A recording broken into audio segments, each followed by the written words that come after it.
I'll start again. Join me in welcoming Fire Board candidates Charles Davidson, Robin Michael, and Heather Gibson.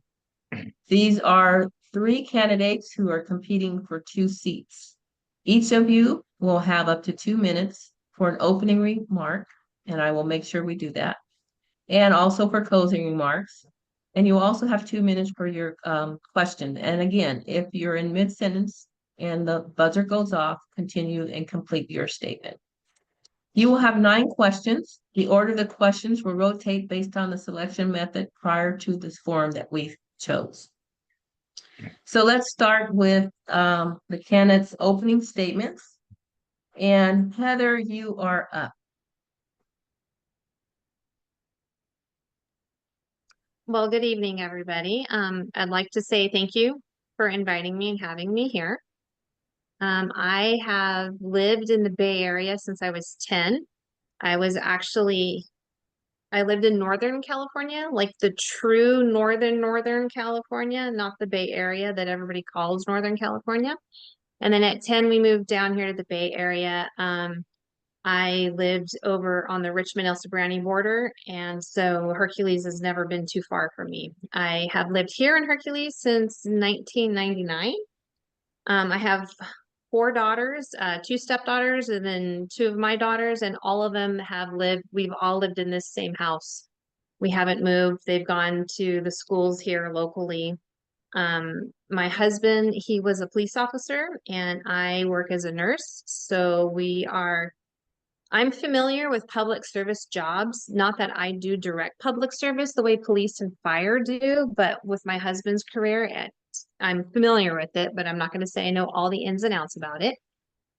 I'm also a union rep, and so I'm used to listening to all sides and taking in all the information from all the participants and moving forward. And I started attending some fire board meetings a few months ago, and then there was the most recent one in July where the vote was made to move forward with annexation. And so then I thought it was time to be part of that transition. So here I am.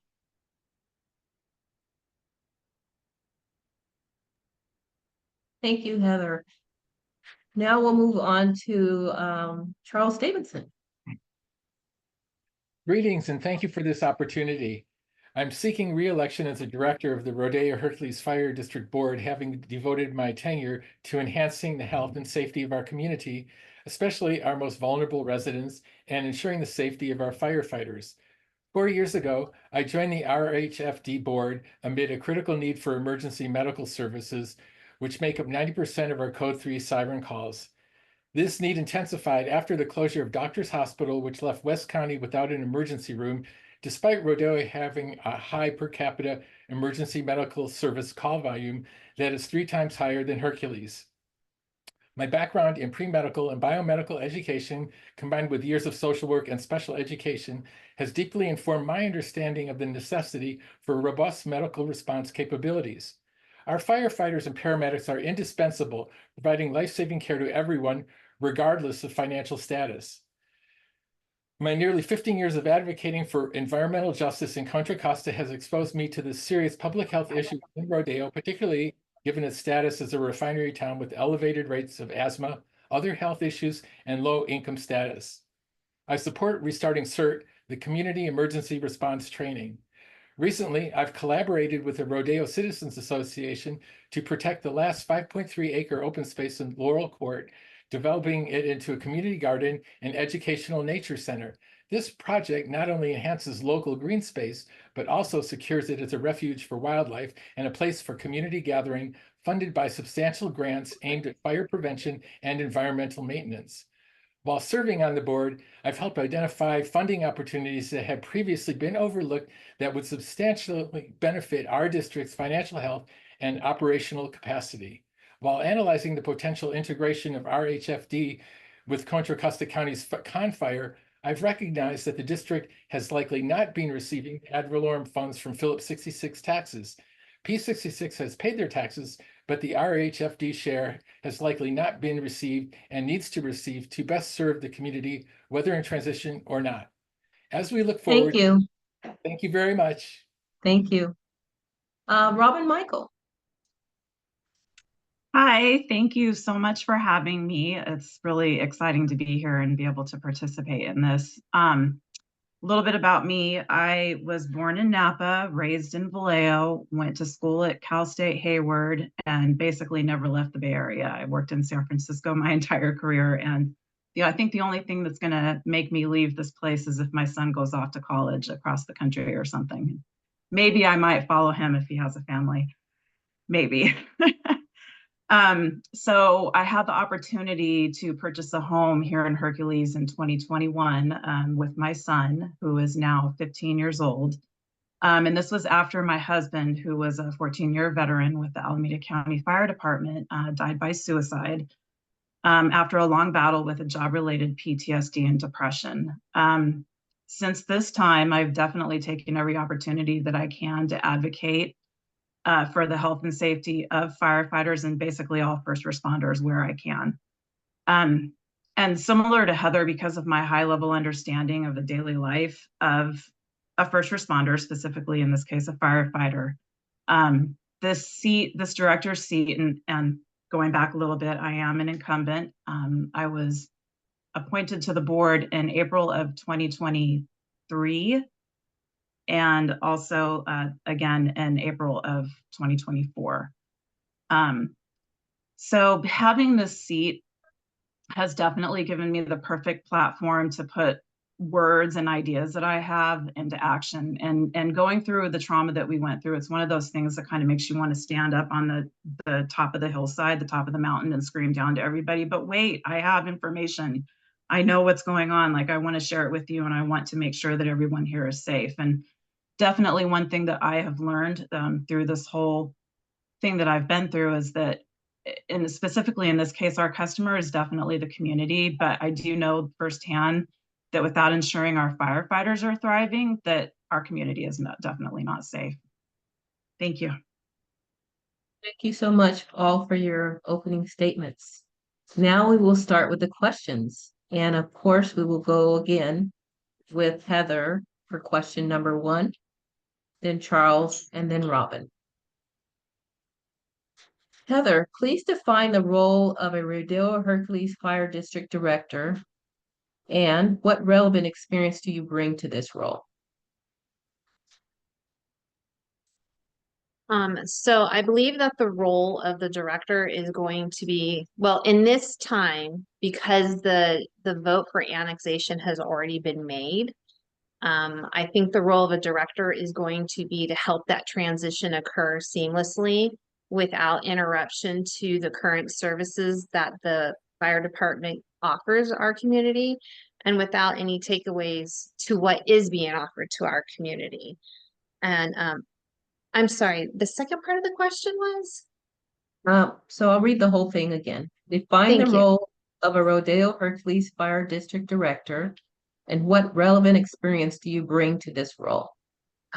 So as far as experience, I think it's going to be me leaning on my background in, well, in the healthcare field, but also in the background of being a nurse representative. So in the world of being a nurse representative, you have to listen to all the information coming from all parties. You don't get to make snap judgments. You don't get to be one-sided, but you need to listen to all the information coming in and represent or pursue the interests of what's best for everybody. And when I say everybody, I mean the citizens of Rodeo and Hercules, as well as the firefighters. Because if we don't have a successful, thriving fire service members, then it dramatically impacts what they can offer to the community. Thank you.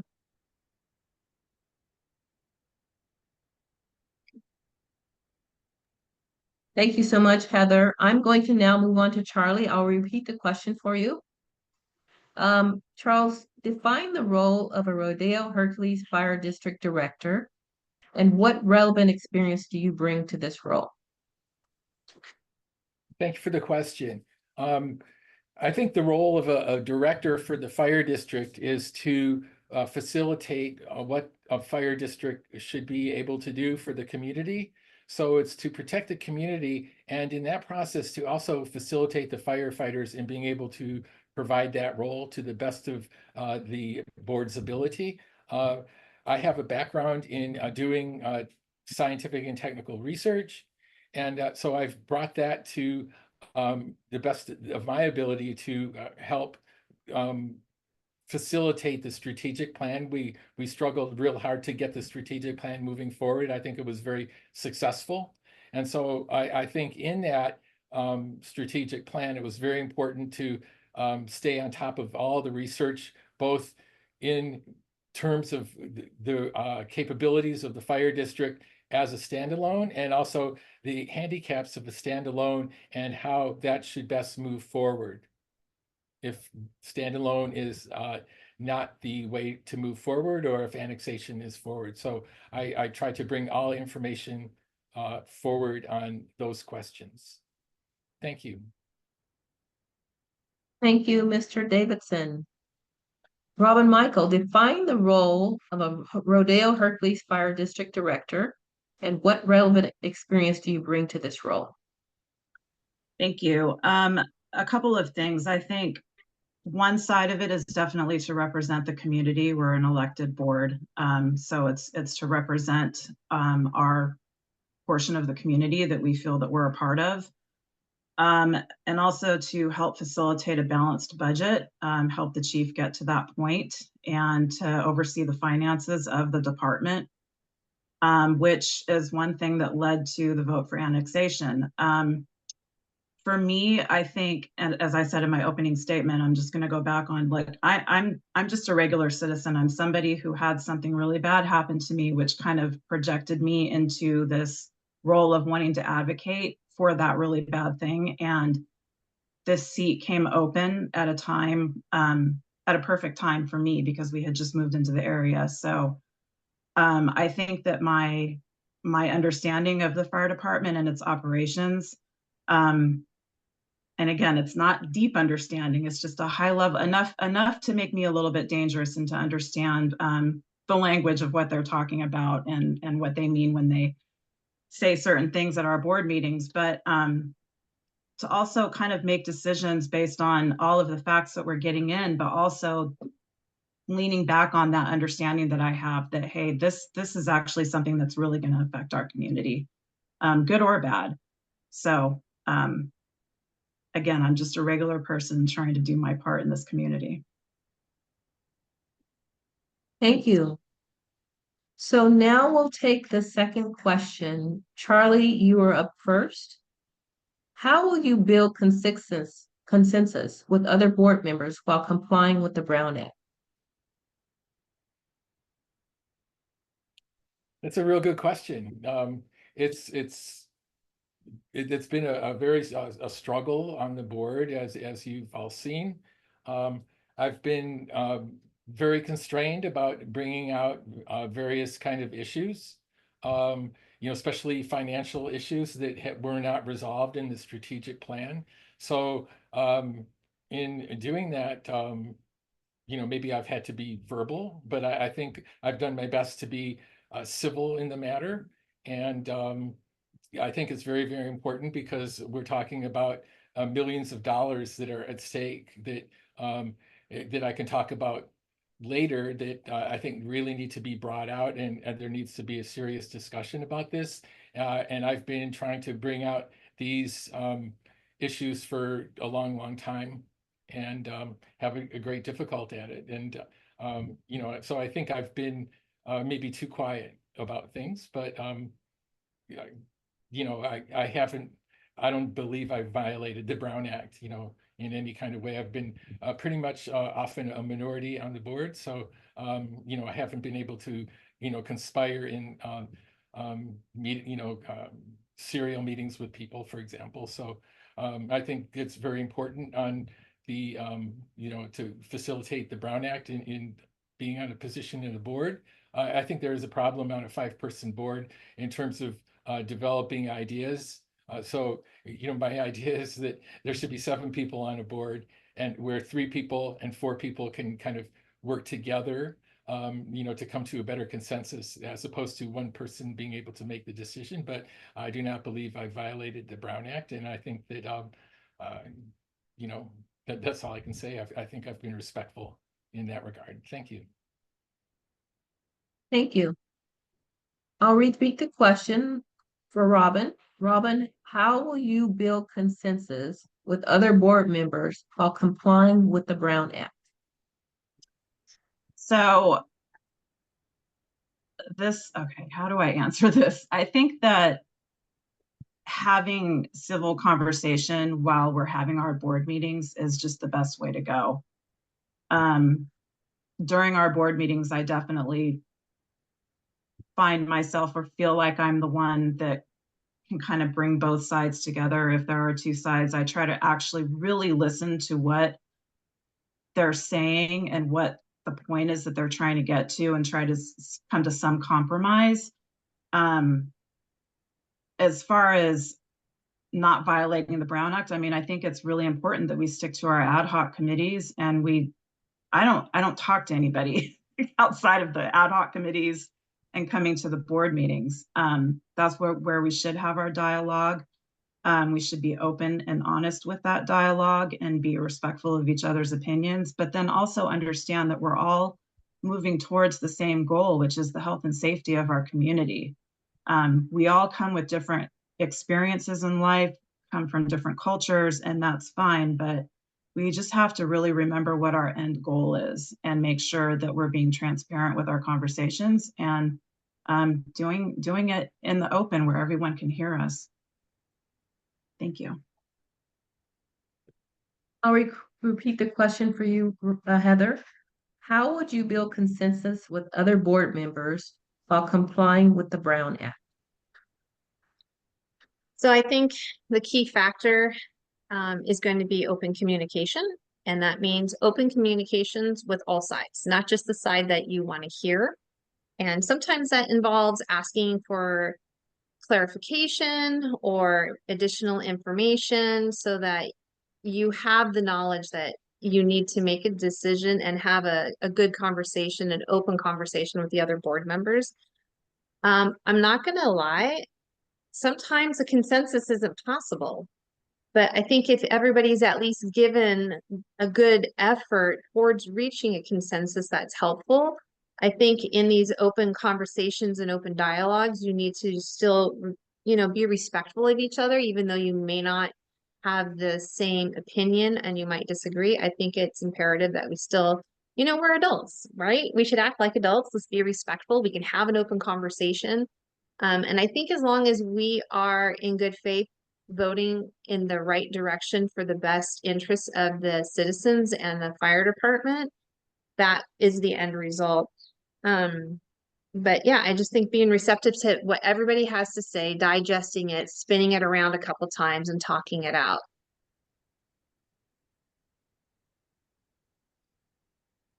Okay, we'll move on to question number 3. And Robin, you will go first.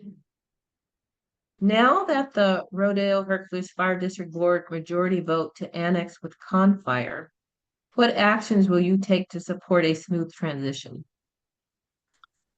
So I actually have been thinking a lot about this and asked the question during our last board meeting that what does the chief need from us to make this a smooth transition, and what in her mind, for me, she's going to be the one that's going to lead us in this transition. And I think that we need to, as a board, accept that that's going to happen and stop the noise and focus on making sure that this is a smooth transition, to let our community know that we are focused for them.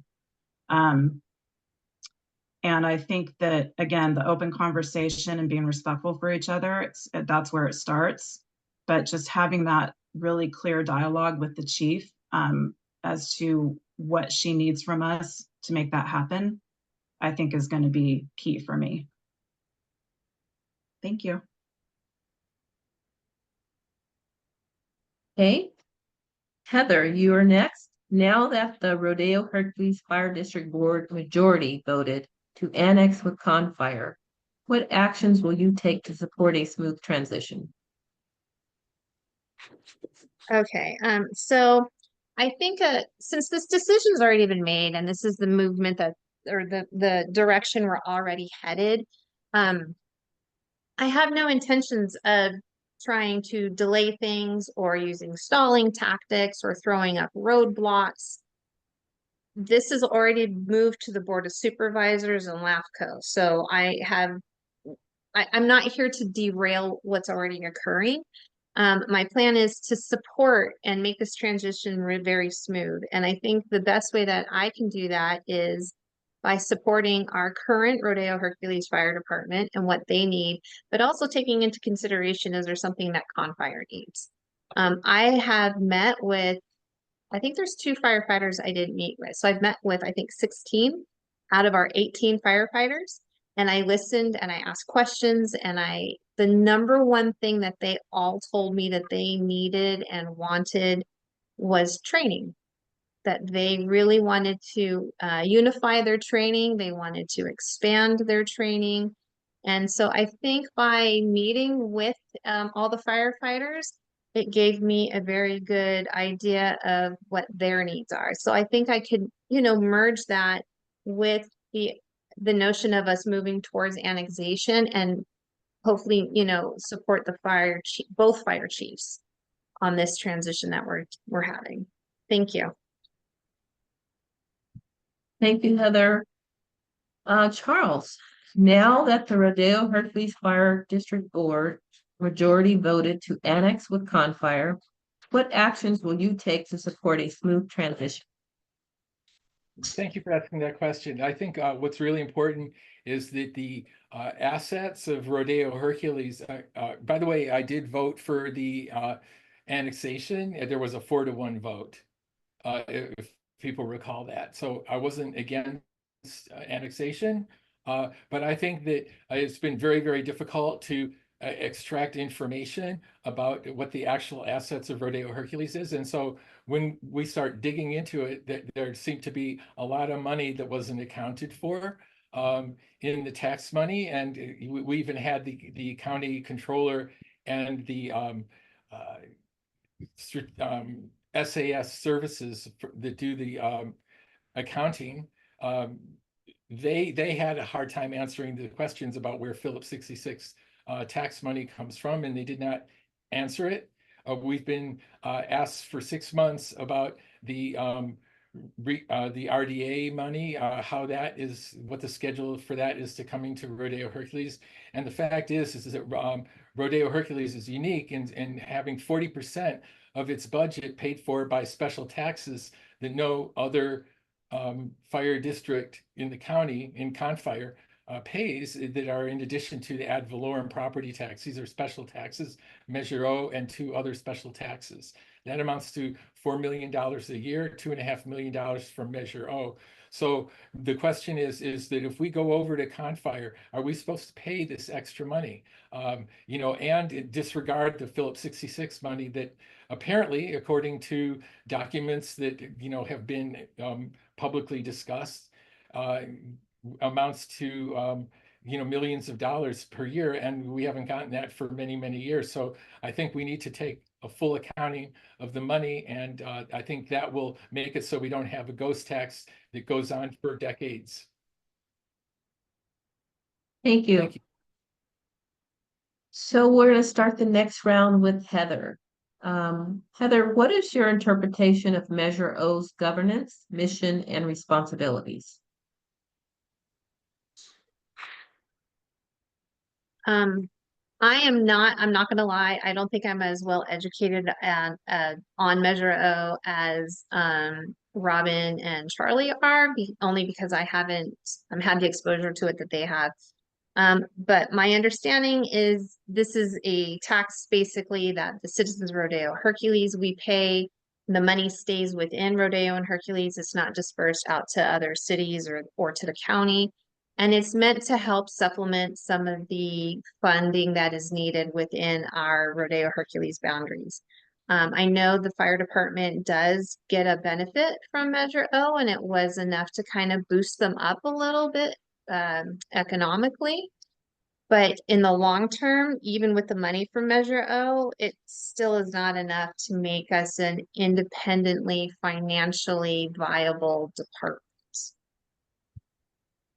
Thank you. Thank you, Heather. Charles, what is your interpretation of Measure O's governance, mission, and responsibilities? Well, the governance is supposed to be community members who feedback about what the role of Measure O is, which originally was to support the fire district to reopen the Rodeo fire station. And that allowed us to open the fire station and hire back nearly half of the full staff that we had previously. It's also to make sure that various critical services are met, especially things related to various paramedics primarily, but also other items, such as various equipment and things like that. So it also is to allow the district to maintain as an independent district. And of course, that causes, there's a need for having an independent a fire chief that costs basically almost $500,000 extra per year. So that extra cost that would be going away if we annex with ConFire would be not included anymore in Measure O. But I think it's real important to say that Measure O is really critical in being able to bridge from the financial crisis to where we are right now. And the community members to support that and make sure that that was able to happen to the best of possibilities. Thank you. Robin, what is your interpretation of Measure O's governance, mission, and responsibilities? Yeah, so Measure O is a tax that was voted in 2016 to help financially support the fire department and keep Station 75 open, is my understanding at the time.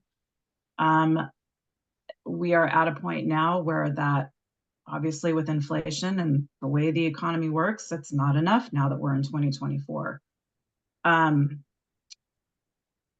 As far as the way the funds are spent, it is something that is written, everything is written in the law. So it's supposed to, the money should be spent exactly how it's written in the law, what was passed by the people. So our governance is to make sure that that is being done, and that's it. Measure O committee, make sure that that's being done, and that's it. Thank you. Hey, Carly, you're up first. How about that? Huh? What do you see as the benefit to the community of the merger with ConFire? Now we're focusing on what's the benefit for the community. What do you see as the benefits of the community of the merger with ConFire?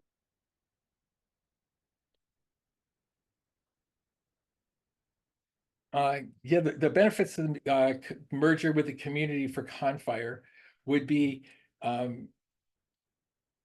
I agree with what other people have been saying. I think it's real important to have like a really robust environment for the firefighters and training as that they've been talking about.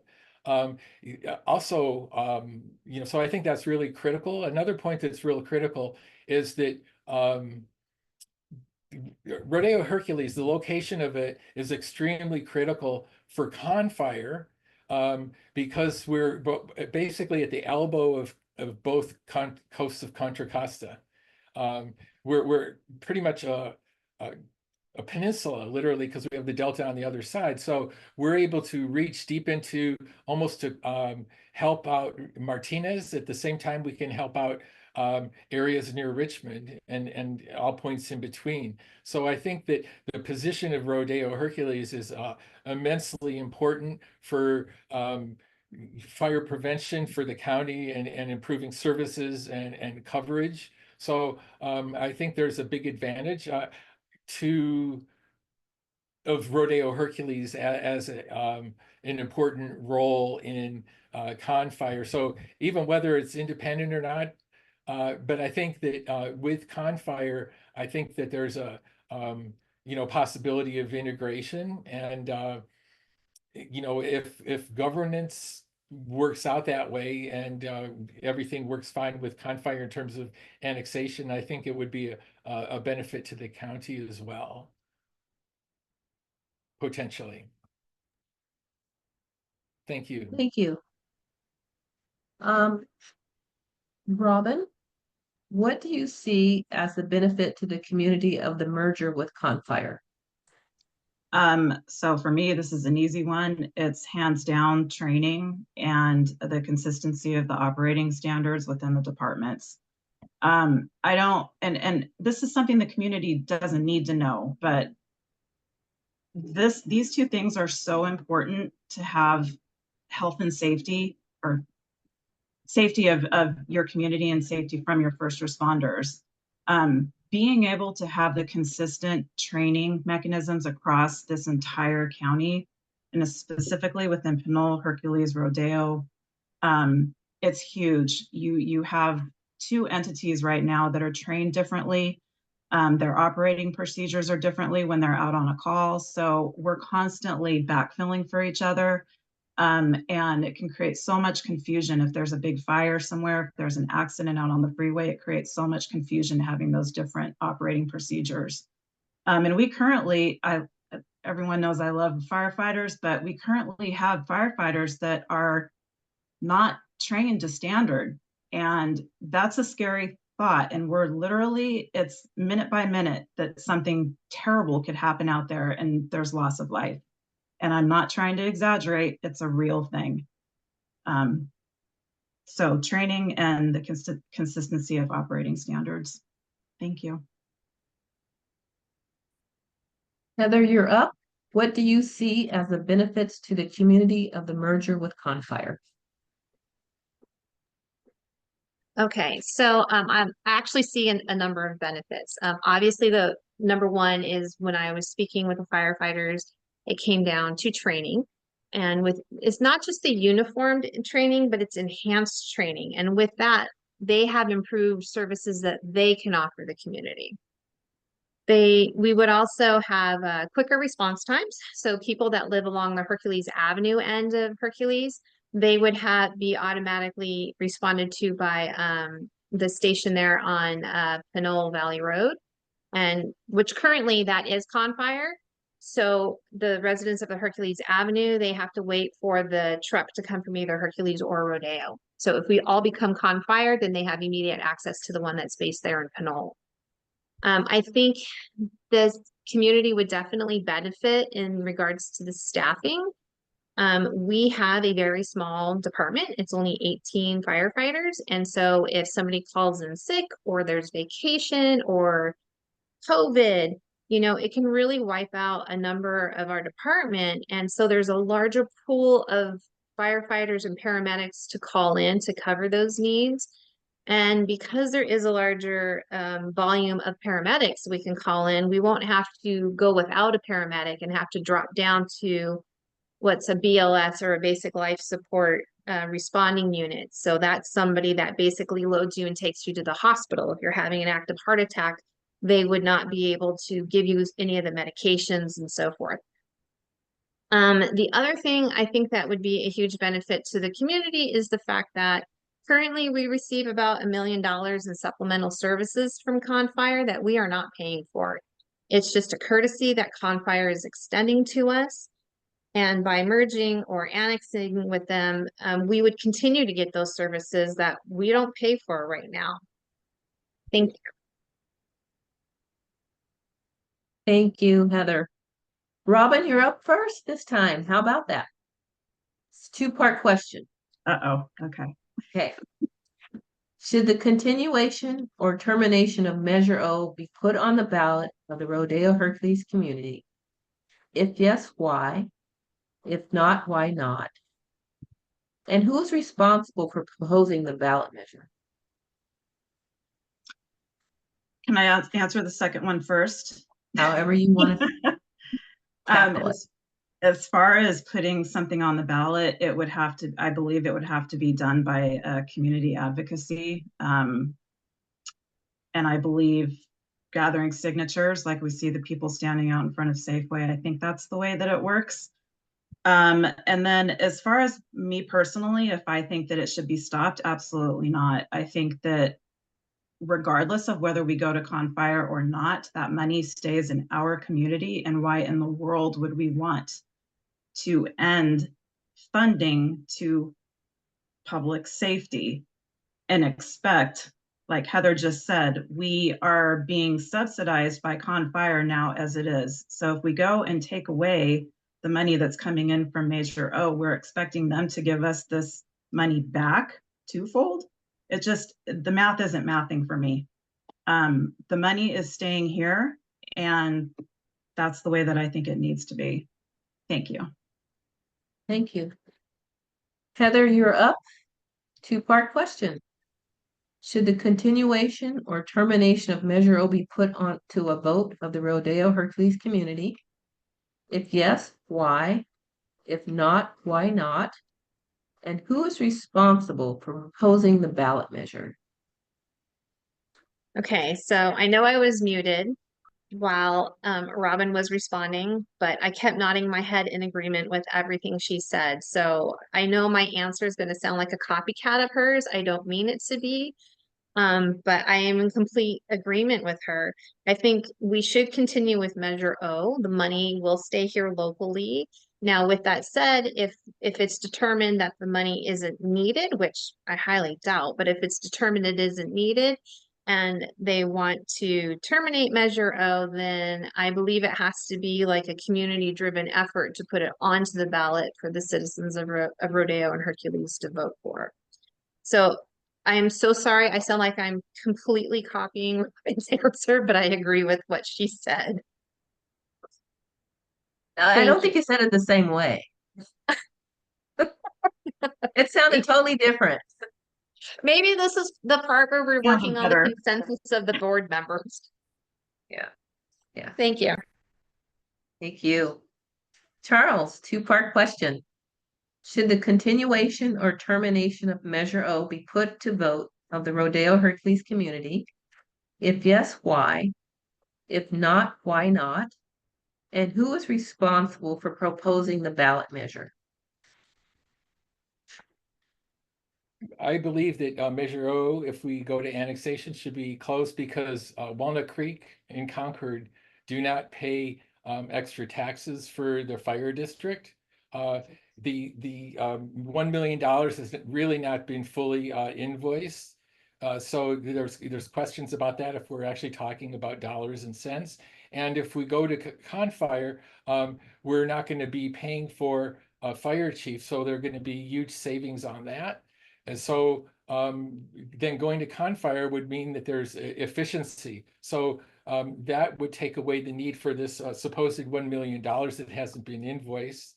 And in terms of us paying the 40% extra on our budget right now for the $4 million a year for Measure O and the 2 special taxes that nobody else pays, that means if we pay that and we pay the ad valorem, and then there's this other money maybe coming in from Phillips 66, the fact is that the Measure O money is not really staying in Rodeo-Hercules. It will go into the general pool of ConFire. So my suggestion is that the community, I think the board should actually support the elimination of Measure O. And if county wants any more money, they should ask the citizens separately to vote for it, because that was made to open up the second firehouse that would be opened no matter what if we go to annex with ConFire. So I believe that we don't need to pay these extra taxes.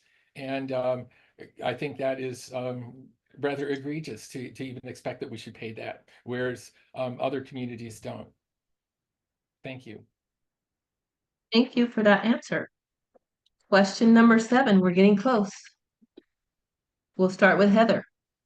Heather, what do you plan to do to ensure accountability and transparency for the community?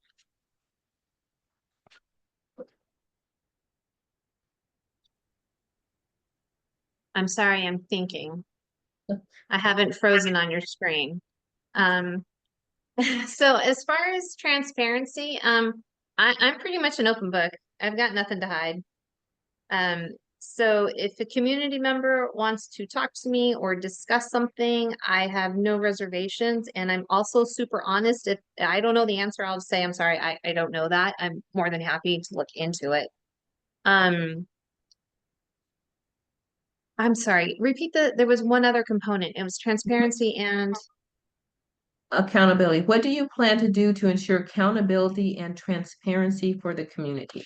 okay. So as far as accountability goes, I think that as a board member, you're voted in, you need to do what is in the best interest of the community. I have no self-agenda. I'm not looking to be the mayor or a council member and using this as a platform. I think the accountability is back to those who vote you in and making sure that you're doing what's best for the community. Thank you. Charles, you're up. What do you plan to do to ensure accountability and transparency for the community?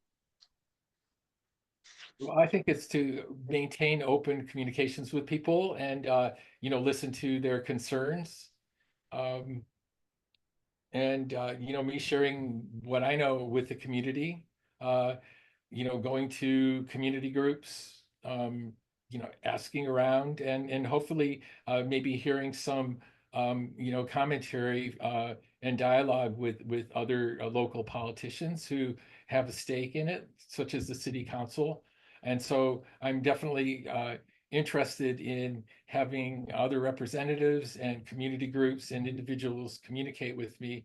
And I'll share what I know for what's appropriate, for the community, because there's, in terms of the Brown Act, and there's a lot of things that we have to be very careful about talking about with the community. But I think it's important to know in this transition moment with the fire district that that people can actually speak up and express their concerns, and then I can share those back and be public about it in our board meetings. And we have to stir things up a little bit to really get community involvement and have people feel comfortable expressing their concerns, so that we can then bring back to the board how to resolve these issues that people might think are very, very important and perhaps unresolved. Thank you. Thank you, Robin. What do you plan to do to ensure accountability and transparency for the community? So since I got on the board, I mean, even with my opening statement, I try to predicate everything that I'm doing in this position with my own personal reasons for doing them. I do it because I think that allows people to genuinely see who I am, and that I'm not somebody that's got anything to gain by being a part of this board other than to advocate for my community. I live here. I'm raising a child here. It's really, really important to me to be safe. I'm a woman living alone. All of those things. So that's kind of, I think, what I'm personally doing for that. But also, I was on the strategic plan committee with Vice Chair Bowman. And one of the things I really pushed for, and she did too, is that we have to make sure we are an open book for the community as we're going down this path. Whatever, at the time, it was the 3 paths. We didn't know which one we were going to take, but we over communicated. We were over transparent, probably to the point where people are like, why in the world are they sharing this stuff with us? And it got kind of annoying. There's always going to be, I've learned, one thing that I've learned is that we can't please everybody, and that's okay. Not everybody has our opinions on this stuff, but I'm going to keep doing what I've been doing, and that's come to the seat every month. Sometimes it was twice a month, with completely unbiased ears and just wanting to hear the facts. And I also am accessible. I'm willing to talk with anybody, but what I do expect from people is respect. So that's where I may shut the door. But other than that, I'm here to make sure that everyone, again, focus on safety. Thanks. Thank you. Charles, you have the first one this time. How about that? Does the board have a role in funding the district? Well, I should say, I've got this a little off. Does the board have a role in helping to determine the type of funds the district needs? And if so, how? And if not, why not?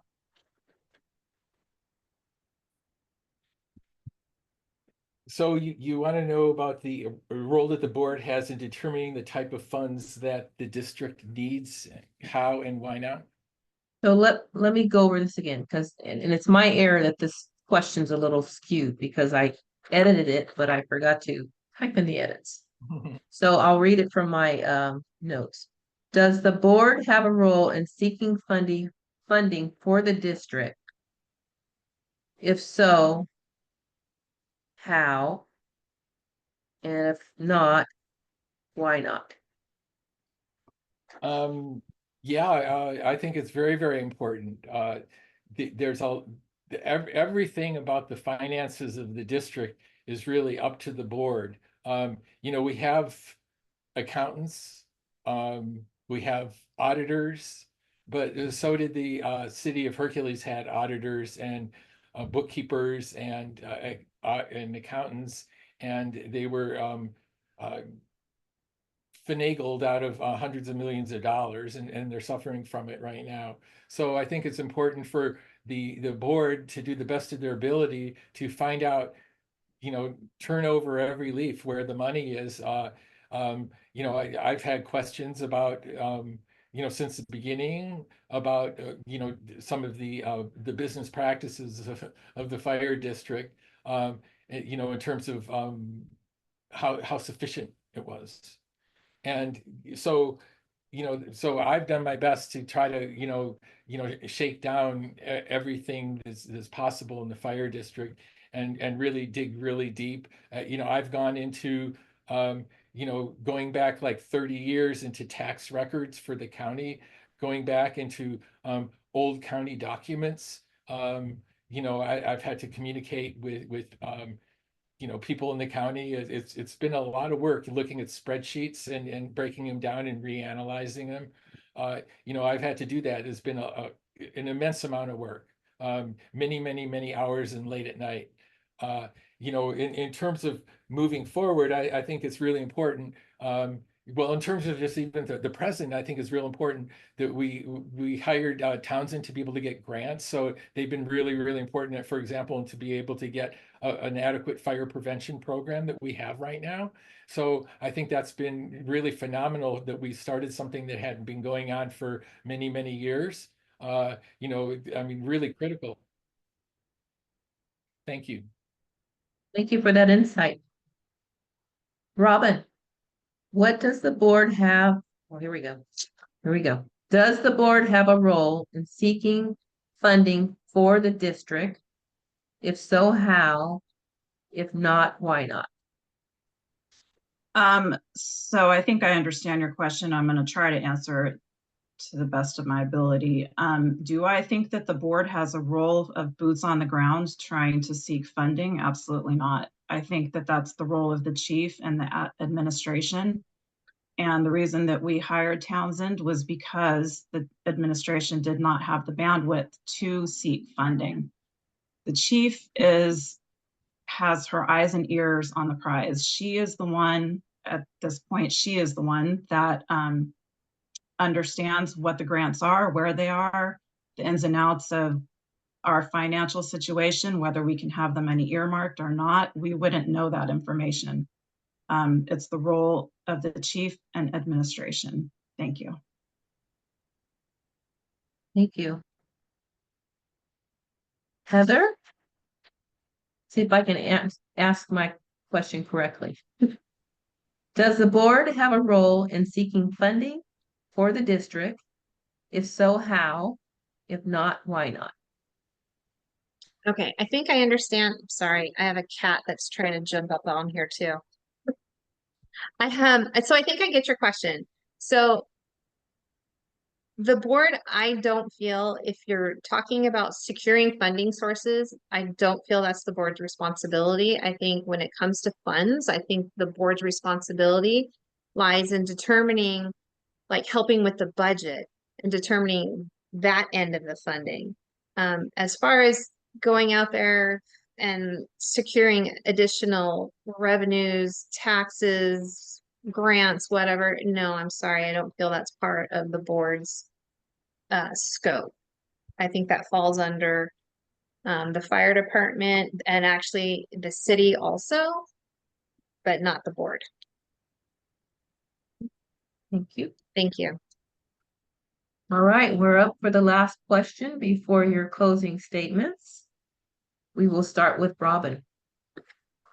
Robin, what do you do when you disagree with a board decision? You know, it comes with what I signed up for. If I disagree with a board's decision, I try to figure out how my opinion may fit into what the decision was and how I can still, I guess, help whatever their decision was move forward. I'm not going to block anything. If it was a consensus, I'm not there to block something. I'm there to facilitate whatever it is that the board decides to move forward with. Thank you. Heather, what do you do when you disagree with a board decision? I think it's okay to disagree with the board decision. I don't think it has to be a consensus all of the time. However, with that said, I also think for me personally, and I'm saying this pulling in from some of my union work, I take the opportunity to reflect, like maybe there was an opinion I didn't listen to, or a fact or information that was given to me that I didn't pay attention to. And so I do, when I make decisions, I don't make them lightly. I really do try to listen to all the information coming out and not block out certain, I don't know, people, committee reports, etc. I'm sorry, repeat the question. I was going down the wrong path. I know it. What do you do when you disagree with a board decision? Oh yeah, no, that was going down the right path. No, I reflect and I look back to just to make sure that it's something that I didn't miss. But I don't think we're going to reach a consensus all the time, and I'm totally comfortable and fine with that. And you know, like I stated much earlier, I'm not here to throw up any roadblocks or drag my heels on what's happening. I think what's happening is inevitable, and I'm just here to help make the transition as smooth as I can to support our community. Thank you, Heather. Charles, what do you do when you disagree with a board decision?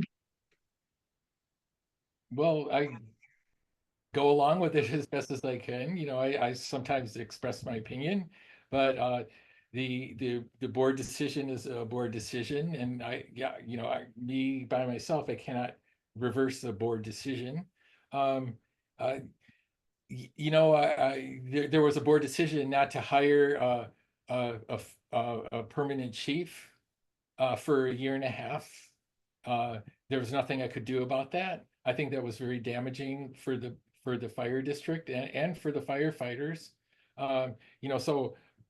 Things happen. I don't really have control over what might be at one point or another 3 votes versus 2 votes or 4 versus 1 or whatever. When a board makes a decision, that's a decision. I think that when there's a trend, something going on in generally that might be not per se the particular decision, I think that there's a lot of issues that come up around that, and I think it's important to then bring those up, subsequent to decisions. Because there's consequences of board decisions. So I might be vocal about that, but when a decision has been made, we just have to move on and try to do the best that we can and work with our fellow board members. Most of our votes have been unanimous. When you look at it, very few votes have been not unanimous. So I think even though there's been contention, I think that most of us have done our best to work together in that. Okay, thank you so much. So we're going to start now with our closing statements. And with the closing statements, we end in the order we began. So the closing statements will be going like Heather, then Charles, then Robin. So Heather, you're up for your closing statement.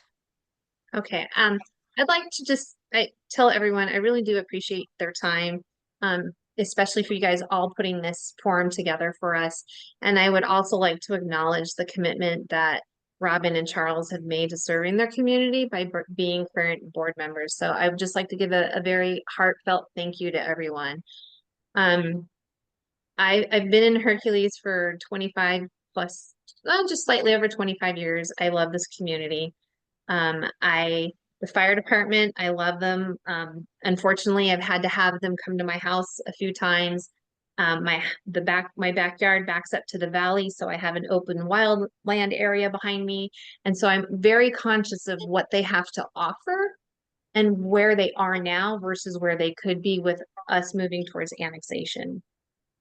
I, you know, I have said that I'm not here to delay anything, but with that said, I'm not a pushover. I'm not going to agree to everything if I firmly feel it's not in the best interest of the community. Because in the end, it's got to be this very nice fine balance of it's the interest of the community, but it's also in the best interest of the fire department. And how do we merge those two together to make sure that it's as cohesive as possible to give all the interested parties of the community and the fire department the best outcome. So I really appreciate everybody's time. And I hope that, this transition goes smoothly and that everybody, at the end of the day, the goal is for everybody to make it home safely, whether it's the community or the firefighters, we all want to go home to our loved ones. Thank you. Thank you, Heather. Charles, closing statement. Thank you for giving me this opportunity, and thank my both Robin and Heather for actually standing up for this role. I think our fire district is extremely important. We have an extremely diverse community. I think it's one of the most beautiful places I've ever lived. I think some of the issues when it comes to really difficult decision or situations in Rodeo because of some of their health disparities that are going on there. I think that's a particular thing that really needs to be taken care of. No matter what decision we move forward with, it's really, really important to make sure that we have a really, really important fire district to make sure that when they're needed, that they're there immediately, and that the fire department, the people, the personnel who work there are most happiest in a very, very difficult situation. Every call can be kind of life-changing for not only the people that they respond to, but also for the firefighters themselves. And I also believe that it is very much finances are very much the role of the board. And I think that's a big, huge responsibility, and that's why we want people from the community. One reason to be on the board, to try to be the stewards of actually making sure that there's adequate funding for bringing these services to the community.